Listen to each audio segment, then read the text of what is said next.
12.3 내란 사태로 국회에서 탄핵안이 통과된 윤석열 대통령에 대한 탄핵 심판은 오는 27일부터 헌법재판소에서 본격적으로 시작됩니다. 계엄과 탄핵에 대한 헌법재판관들의 판단을 인사청문회 회의록에서 하나하나 찾아봤습니다. 탄핵 심판의 쟁점은 계엄 선포가 통치행위인지 여부인데요. 대통령의 비상계엄 선포권 행사는 사명권 행사, 외교권 행사와 같은 사법심사의 대상이 되지 않는 통치행위입니다. 계엄에 대해서는 탄핵소추 자체가 성립되지 않는다는 게 윤 대통령의 주장입니다. 하지만 현직 재판관들은 계엄 자체가 국민의 상식을 뛰어넘는 시도라고 말합니다. 계엄령이 선포됐을 경우에 국민의 기본권이 심대하게 제약을 받는다, 이렇게 볼 수 있겠죠. 그렇겠죠. 이 시위가 확산될 것을 우려해서 계엄령을 내리려 했다, 이게 말이 된다고 생각을 하십니까? 적절치 않다고 생각합니다. 뭐 적절치 않은 정도가 아니라 국민의 기본적인 상식을 뛰어넘는 시도였죠. 네. 이번 계엄 당시 군 지휘관들은 윤 대통령으로부터 국회의원들을 체포하라거나 끌어내라는 지시를 받았다고 진술하고 있죠. 입법부가 이렇게 계엄령에 의해서 좌지우지된다면 결국 막을 수 있는 건 법원 아니겠습니까? 사법부 아닙니까? 사법과 인권의 최후 보루라는 평가는 그렇습니다. 동의합니다. 인사청문회를 앞둔 국회가 추천한 헌법재판관 후보자 3명도 일제히 국헌문란의 목적이라면 심사할 수 있다는 뜻을 밝혔습니다.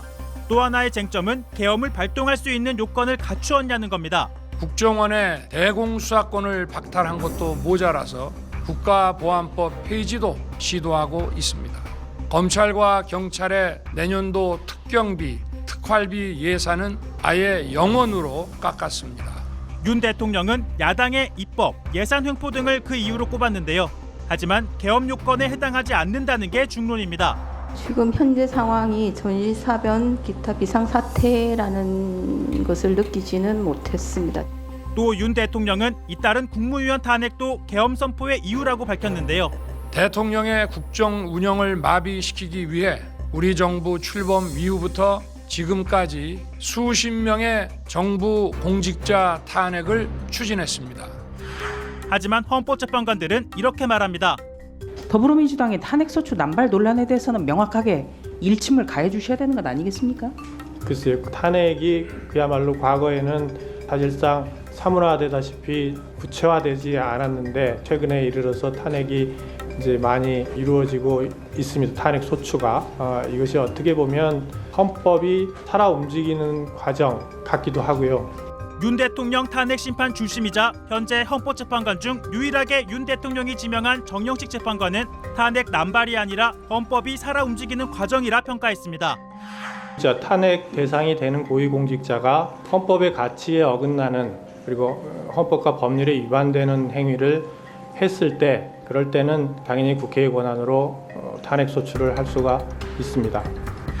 최고 사법기관인 헌법재판소는 재판관의 이념적 성향은 무관한 국민의 기본권을 지키기 위한 최후의 보루로서 역할을 해오고 있는데요. 윤석열 대통령에 대해서 탄핵 소추가 발의가 되면 후보자께서는 이 탄핵 소추안에 대해서 공정하게 재판할 자신이 있으십니까? 헌법재판관으로 임명이 된다면 공정하게 업무에 임하겠습니다. 그리고 그 답은 대한민국이 지향하는 기본 가치 질서를 담은 헌법 속에 담겨 있습니다. 헌법은 법과 정치의 교차 영역이라고 합니다. 헌법은 모든 사태의 최종적인 준거점이라고 생각합니다. 따라서 헌법재판소가 방향을 정해줘야만 나머지 모든 국가기관이 제 갈 길을 찾아갈 수 있다.